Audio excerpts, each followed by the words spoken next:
Emily sat at her usual spot in the small, bustling market of her quaint town. The familiar aroma of freshly baked bread and ripe vegetables filled the air, a comforting routine that framed her quiet, orderly life. But today, as she navigated between vendors, something felt off. She wasn't sure what, but a sense of unease crept into her thoughts. She greeted a friendly neighbor and adjusted the bag slung over her shoulder, intending to buy fresh apples before heading home. As she turned the corner to the produce stall, she suddenly collided with someone, an old woman dressed in a shabby coat, muttering to herself. Emily instinctively stepped back, murmuring a polite apology, but the woman's reaction caught her off guard. The elderly lady fixed her with a cold glare, her pale, sharp eyes narrowing. "Watch where you're going," she spat, waving her gnarled hands. Her voice was raspy, the words slurred and thick with anger. Then, in a rapid outburst, she muttered something incomprehensible and stormed away. Emily's heart raced, her mind swirling with the brief but unnerving encounter. She hadn't meant any harm, but the woman's intensity left her shaken. What was she saying, and why did it sound like a curse? Shrugging off the uncomfortable feeling, Emily continued her shopping, trying to ignore the knot forming in her stomach. By the time she reached home, her mood had lightened somewhat. Her boyfriend, Josh, would soon arrive, and they had planned a cozy evening together. Life, she thought, wasn't so bad, until she opened her phone to find a message waiting. "Emily, we need to talk." The words sent a chill through her. She stared at the screen for a moment, unsure if it was real, hoping it wasn't what she thought. But when Josh arrived, his face said it all. I've been thinking," Josh began, avoiding her eyes. "I'm moving to a new city for work. I wasn't sure how to tell you, but I think it's time we go our separate ways." Emily felt the ground shift beneath her. "What? Why didn't you tell me before?" Her voice trembled, but Josh couldn't meet her gaze. "It's not you," he said, stumbling over the cliché. "I've been thinking about this for a while. I need a fresh start." And just like that, everything shifted. Josh left that evening, taking with him the future Emily had quietly imagined they'd build together. The next few days blurred by in a haze of disbelief. At work, her concentration wavered, and despite her best efforts, her supervisor called her into a meeting. "Emily," he said gently, "there's been a mistake in the client reports, an important one. We need to talk about your performance." "But that wasn't my error," she protested. "I double-checked everything." Her manager shook his head sympathetically. "I'm sorry, Emily. It's already been reviewed. You need to be more careful." Emily left the meeting stunned, her heart pounding. Everything was unraveling. First Josh. Now her job felt unstable. Her fears deepened the following morning when her car wouldn't start. No matter what she did, the engine stubbornly refused to turn over. That night, as she sat curled up on her couch, overwhelmed by the weight of her misfortunes, a storm rolled in, and lightning lit up the sky. Then came the final blow. A sharp crack of thunder shook the house, and within moments she smelled smoke. Rushing outside, Emily saw flames licking the roof of her home. A bolt of lightning had struck, igniting a small fire. Thankfully, the damage was contained before it spread too far, but the incident left her reeling. Her thoughts spun wildly. How could all this be happening? Was it just bad luck? Or was it something more? Images of the old woman flashed in her mind. The way she had cursed under her breath, her angry eyes, her wild gestures. Emily's stomach tightened with dread. Could it be? Could the strange words have been a curse? By the next morning, Emily's mind was consumed by one thought: the curse. It had to be real. How else could so many terrible things happen in such a short time? She sought out Sarah, her best friend, who laughed off the idea at first. A curse? Emily, come on. This is just a string of bad luck. It'll pass. But the fear had taken root in Emily's heart, and no amount of rationalization could pull it out.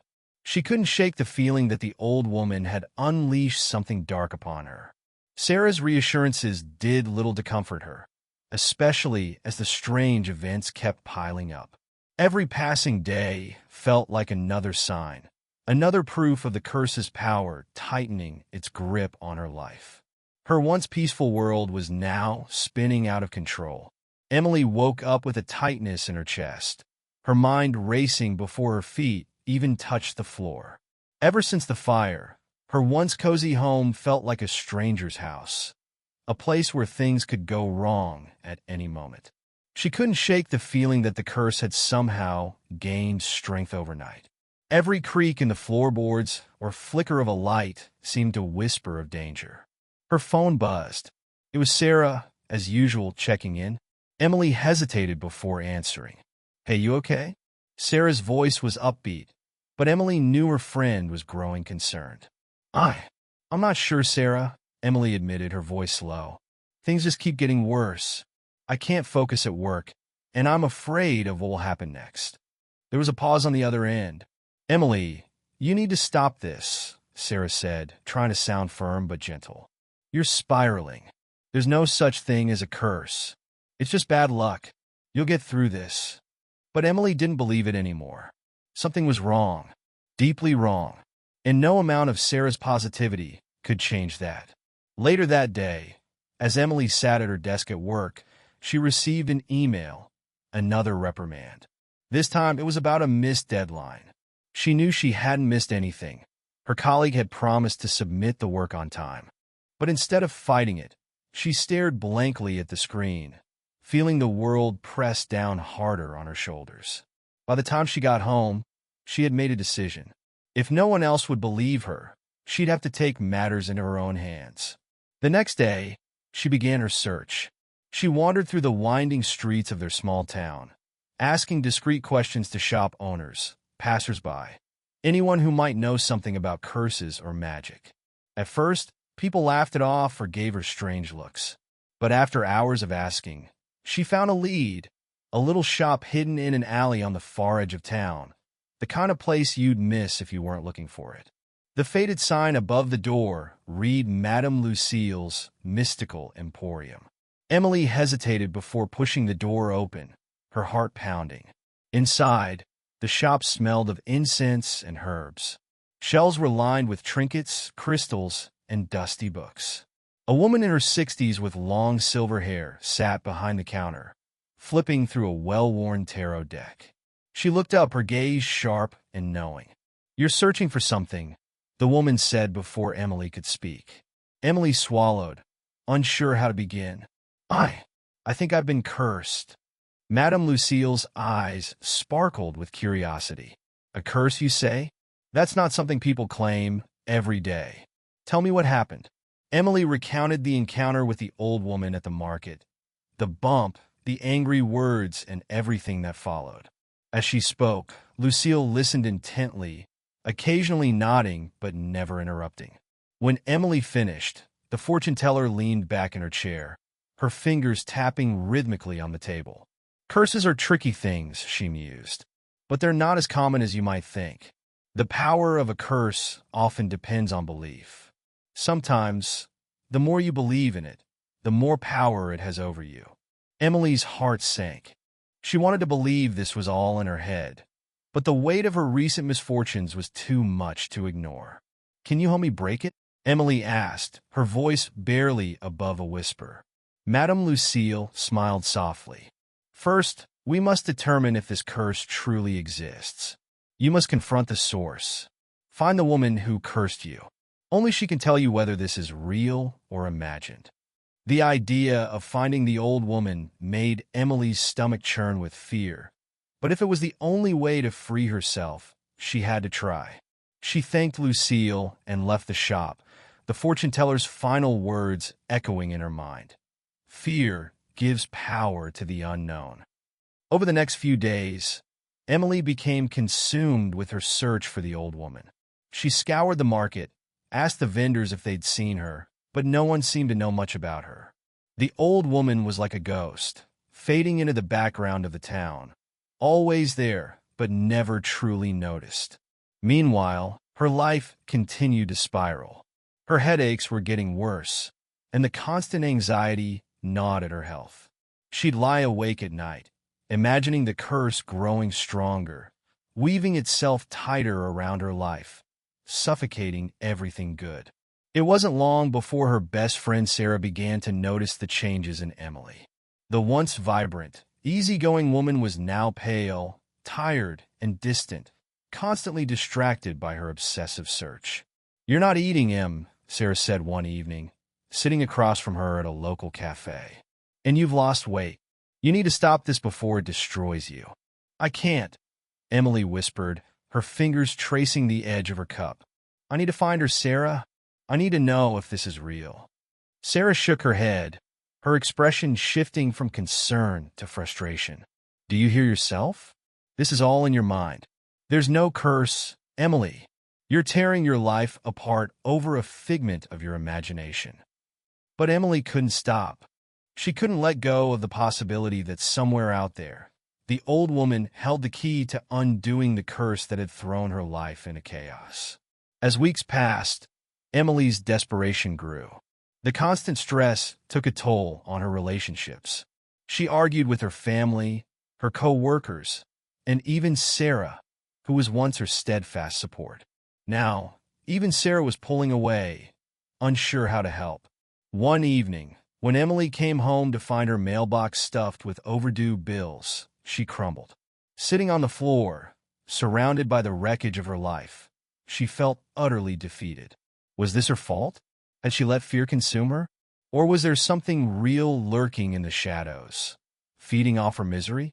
Just as Emily was about to give up hope, there was a knock at her door. She opened it to find a stranger standing on her porch. He was tall, with sandy brown hair and sharp blue eyes that seemed to take in everything around him in an instant. "Emily? I'm Mark. Sarah asked me to help you." Emily frowned, unsure what to make of him. "Help me? I don't need." But Mark cut her off, his gaze calm and steady. "I'm a private investigator. Sarah hired me to help you find the woman you're looking for. She said you're in trouble." Emily's breath caught in her throat. For a moment, she wasn't sure if she should trust this man. But then, a small flicker of hope sparked within her. Maybe, just maybe, Mark could help her find the answer she so desperately needed. The air was thick with tension as Emily and Mark sat across from each other in her cluttered living room. She wasn't sure what to make of him. There was something about the way he carried himself, calm, methodical, and strangely reassuring. For the first time in months, Emily felt like maybe she wasn't alone in this.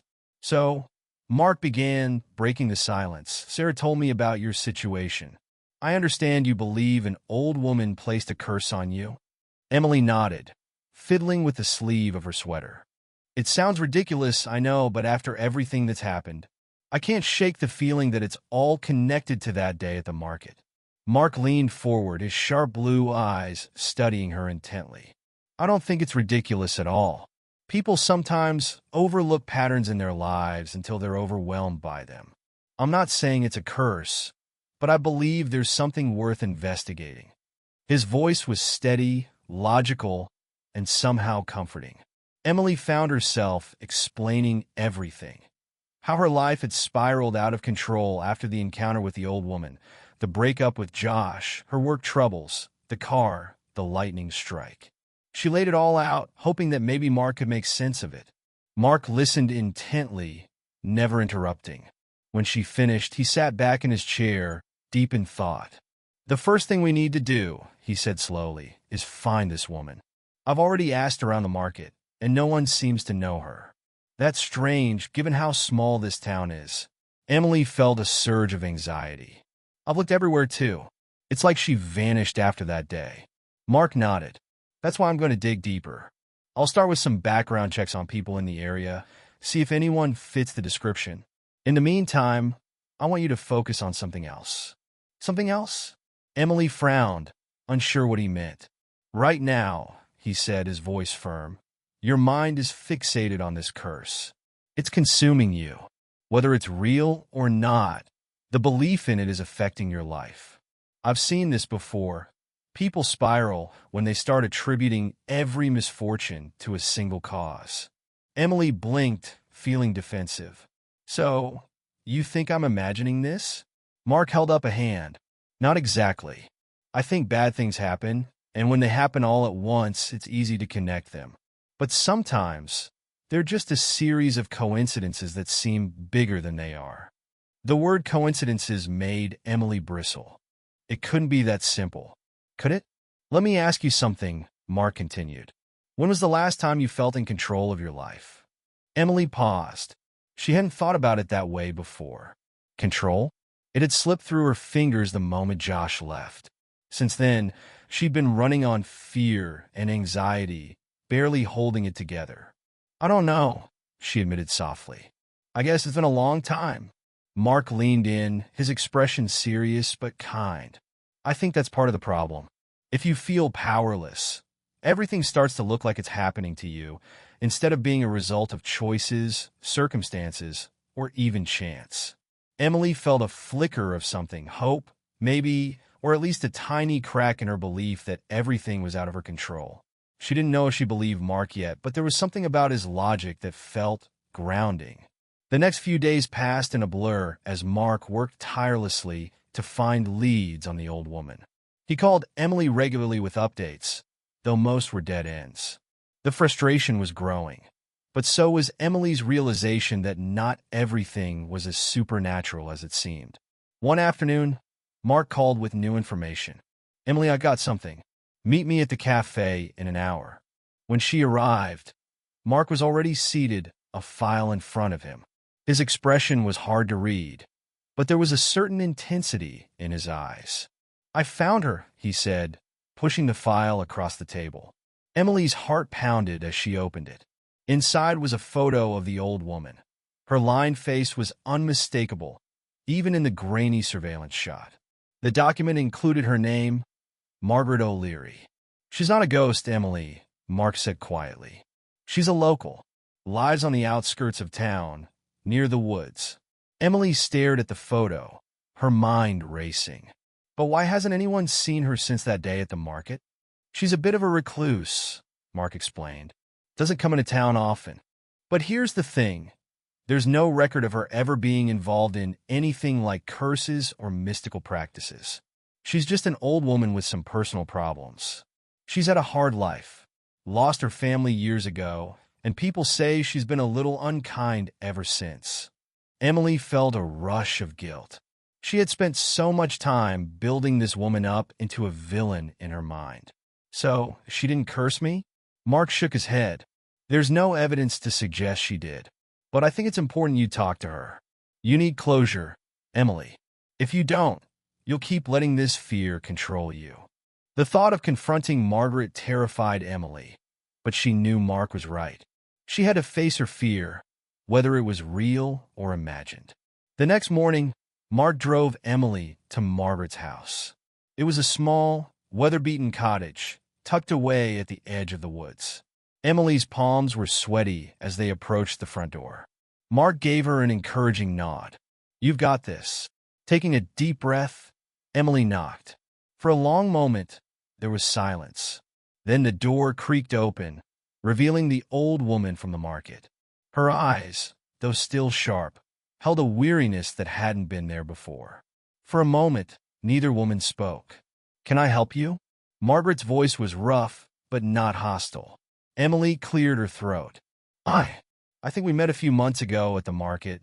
You bumped into me, and I thought I thought maybe you cursed me. Margaret blinked, and then, to Emily's surprise, she laughed, a deep, throaty sound that seemed to echo off the trees. Cursed you? Oh, girl, I don't have time for nonsense like that. Emily's face flushed with embarrassment. I'm sorry, it's just ever since that day my life has been falling apart. You thought I had something to do with it, Margaret finished, her tone softening. I was having a bad day, same as anyone else. Bumping into you wasn't exactly my finest moment. But no, I didn't curse you. Emily's heart sank with relief and confusion all at once. But all these terrible things, my boyfriend left, my job's been a mess, my house. Life, Margaret interrupted, has a way of throwing storms at us, girl. It's never simple. But a curse? No. You've been giving too much power to something that doesn't exist. Emily felt tears prick her eyes. She had wasted so much time, energy, and worry over something that was never real. The curse had only existed in her mind and in her fear. As they drove back to town, Emily felt lighter than she had in months. She looked over at Mark, who was watching the road with that same calm, steady expression. "You were right," she said quietly. "It wasn't a curse. It was me, letting everything spiral because I was too scared to face it." Mark glanced at her, offering a small smile. "You've been through a lot, Emily. But now that you know the truth, you can take back control." For the first time in what felt like forever, Emily believed it. As the days passed, Emily tried to regain some semblance of control over her life. Knowing the curse wasn't real should have brought her peace, but instead, she found herself feeling hollow. The fear she'd carried for months, the belief that her suffering had some supernatural cause, had crumbled, and with it, a strange sense of certainty. Now, without the curse to explain everything, Emily was left with the chaos of her real life, and that was harder to face. Mark continued to check in on her, and they developed a cautious friendship. He wasn't the warmest person, but his calm logic gave Emily a strange comfort, something she hadn't felt in a long time. "You've been quiet," Mark remarked one evening as they sat at a small cafe near the center of town. He took a sip of his coffee and watched her closely. "You've barely spoken since we found Margaret." Emily sighed, staring out the window at the town square where children played and couples strolled by. It all looked so normal, like the world hadn't just turned upside down for her. "I thought finding the old woman would fix everything," she admitted, her voice soft. "But I still feel like I'm sinking. Nothing's really changed." Mark leaned back, thinking for a moment. "You've spent months believing this curse was the root of your problems. Now that it's gone, you're realizing those problems didn't just vanish with it." His words hit harder than Emily expected. She nodded, her throat tightening as she fought back the tears. "It's like my life's falling apart, and I don't know how to stop it. I've lost Josh, my job's hanging by a thread, and Sarah, she's been avoiding me lately." "Have you tried talking to her?" Mark asked gently. "She's your best friend. Maybe she doesn't know how to help, but she's been there all along." "I don't know what to say," Emily confessed. "What if she thinks I'm still crazy?" "You're not crazy," Mark said firmly. "You've been through a lot, but isolating yourself isn't going to fix anything.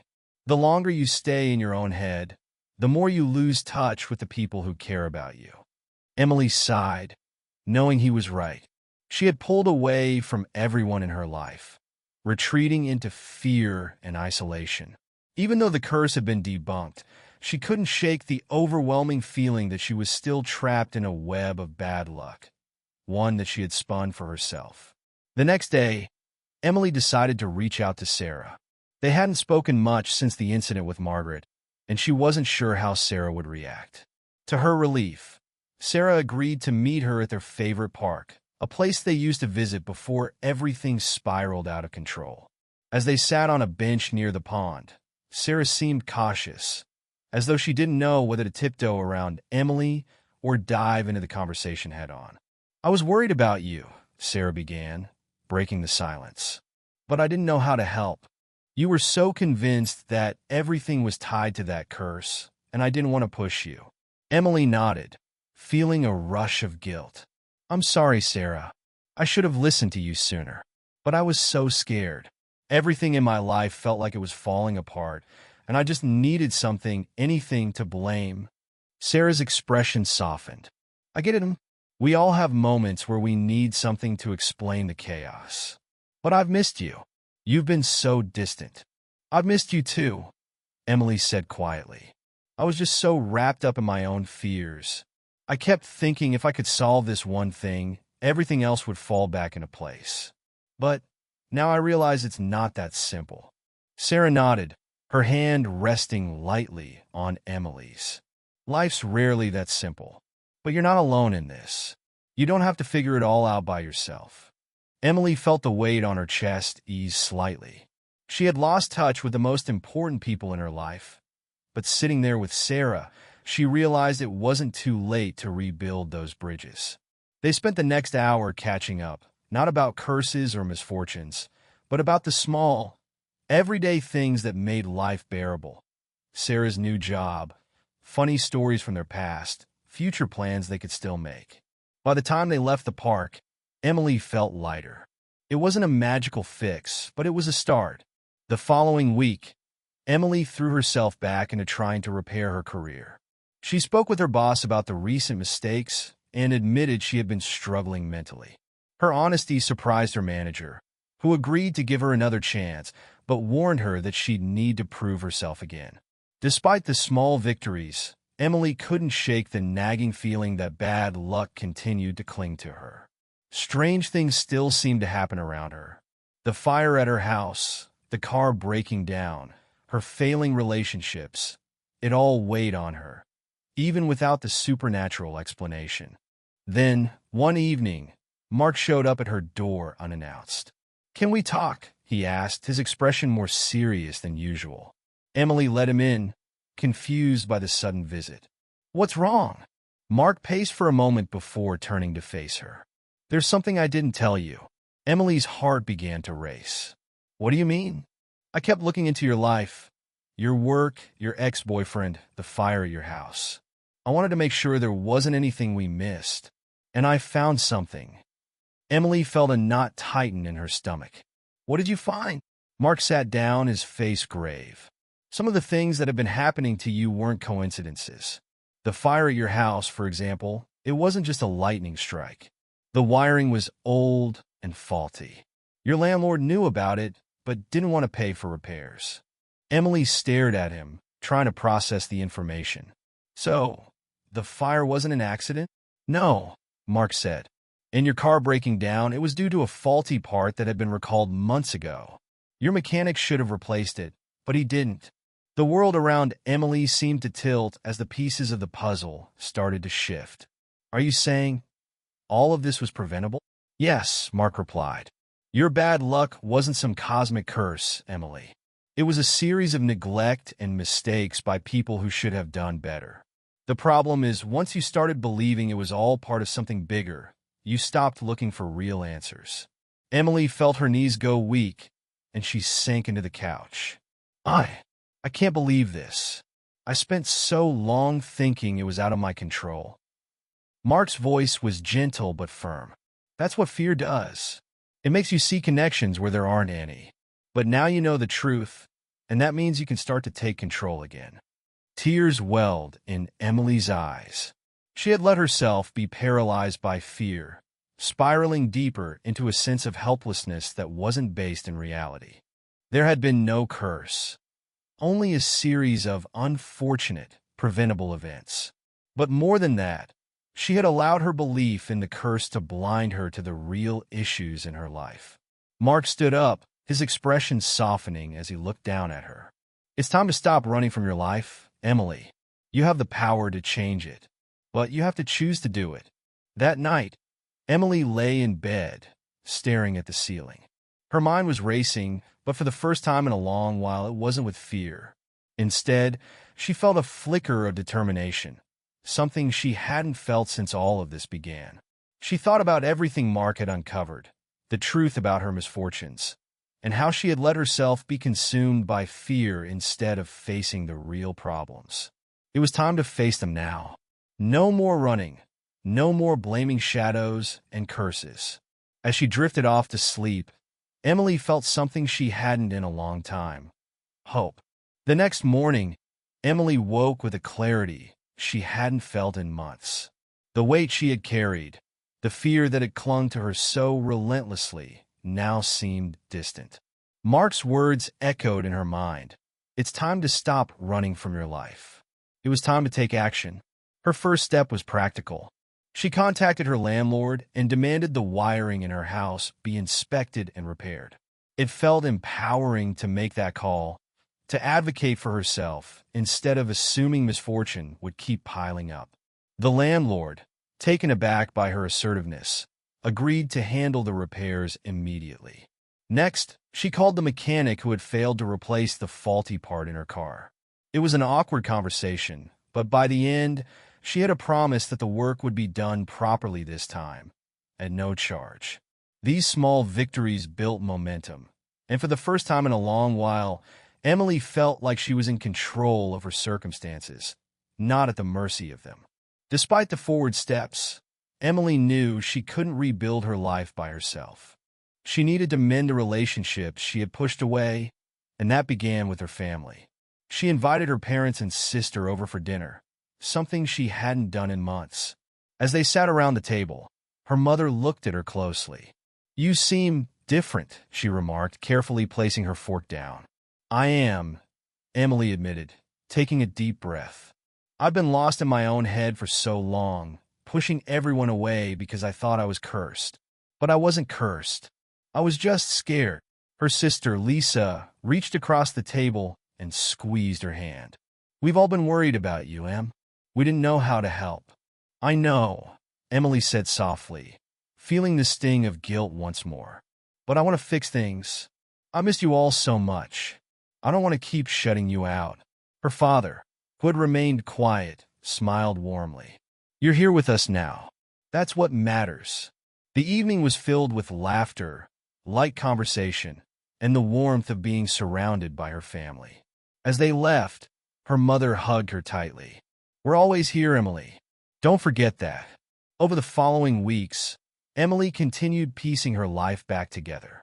She focused on her work, tackling projects with a renewed sense of purpose. She was determined to prove to herself, and to her boss, that she could thrive, even after everything that had happened. The anxiety that once gripped her began to ease as she found herself succeeding in small ways. Her friendship with Sarah, too, began to heal. They met regularly, and their conversations flowed with the ease they once had before the fear and distance crept in. Emily learned to be vulnerable with her friend, admitting how lost she had felt, and Sarah responded with the kindness and understanding that only a true friend could give. Yet, even as her life began to stabilize, Emily couldn't help but think about Mark. He had been such a crucial part of her journey, guiding her out of the darkness and helping her see the truth. She realized how much she had come to value their friendship and the quiet strength he offered. But their interactions had always remained professional, and she wasn't sure what to make of the feelings that had started to bloom in her heart.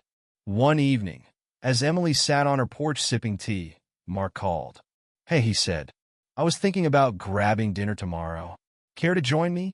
Emily's heart skipped a beat. There was something casual yet intentional in his voice. "I'd like that," she replied, smiling. The next evening, they met at a small restaurant just outside town.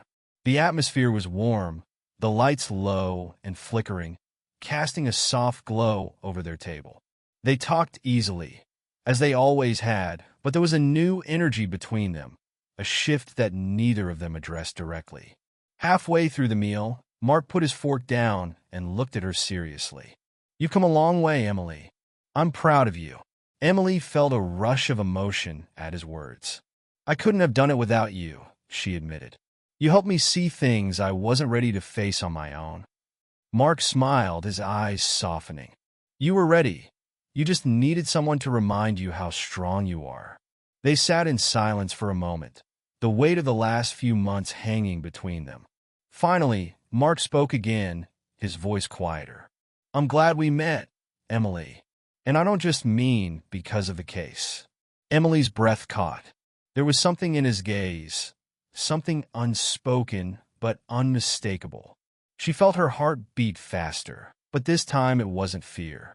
It was hope. "I'm glad too," she whispered. Over time, their cautious friendship blossomed into something more. It wasn't a whirlwind romance. It was slow, steady, and built on the foundation of mutual respect and understanding. Mark wasn't the type to sweep her off her feet with grand gestures, but he was there, always, offering her the kind of support that was real, dependable. Emily's life was far from perfect, but it was hers again. She had learned that control wasn't about preventing bad things from happening. It was about how you faced them when they did. The misfortunes that once seemed overwhelming had been reduced to mere challenges, and Emily had discovered that she had the strength to overcome them. 1 year after her life had fallen apart, Emily found herself back at the market, the same place where she had first crossed paths with Margaret O'Leary. She hadn't been back since that fateful day, and now, walking through the familiar stalls, she felt a sense of closure. The air was crisp, the sounds of the market lively and comforting. And then, out of the corner of her eye, she saw her, the old woman. Margaret was hunched over a basket of apples, looking just as gruff as she had that day. For a moment, Emily froze, wondering if she should say something. But then, a smile tugged at the corner of her lips. She wasn't afraid anymore. She had nothing to fear from Margaret or the past. She approached the old woman and tapped her lightly on the shoulder. Margaret turned, her sharp eyes narrowing in recognition. "Ah, it's you," Margaret said with a huff. "Come to accuse me of cursing you again?" Emily laughed softly. "No, I think I owe you an apology, actually." Margaret's expression softened, and for the first time, Emily saw something other than gruffness in her face. There was a flicker of understanding. "You were going through something. People get desperate when life turns upside down." Emily nodded. "I was, but I'm doing better now. Thank you for not holding it against me." Margaret gave a short nod and turned back to her apples. "Take care of yourself, girl." As Emily walked away, she felt a strange sense of peace settle over her. The ghosts of the past had been laid to rest. She had rebuilt her life, piece by piece, with her own hands.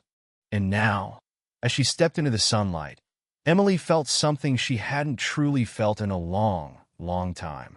Freedom. The end.